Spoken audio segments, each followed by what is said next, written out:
ஒரு காலத்தில் தென்னிந்தியாவில் விஜயநகரம் என்ற அழகான பேரரசு இருந்தது. அங்கே மக்கள் மகிழ்ச்சியாக வாழ்ந்தார்கள். அந்த நகரத்தை ஆட்சி செய்தவர் நீதியும் கருணையும் கொண்ட மகாராஜா கிருஷ்ணதேவராயர்.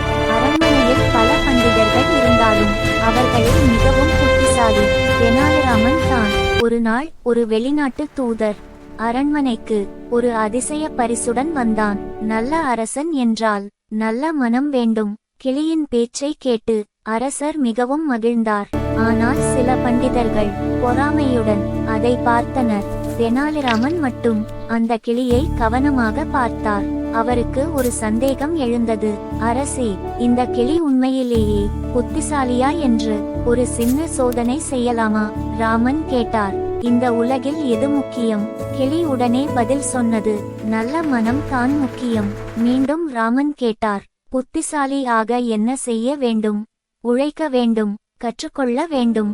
அப்போது ராமன் எதிர்பாராத கேள்வி ஒன்றை கேட்டார். இப்போ மழை பெய்தால் நீ என்ன செய்வாய்? கிளி சிறிது யோசித்தது. பிறகு மீண்டும் அதே பதில், நல்ல மனம் வேண்டும். அப்போது ராமன் சிரித்தார். உண்மை வெளிச்சத்திற்கு வந்தது. அரசே, இந்த கிளி பேசுகிறது, ஆனால் யோசிக்கவில்லை. வெளிநாட்டு தூதர் தலைகுனிந்து உண்மையை ஒப்புக்கொண்டான். கிளிக்கு சில வார்த்தைகள் மட்டுமே கற்றுக் கொடுத்தேன். அரசர் அமைதியாக தீர்ப்பு சொன்னார்.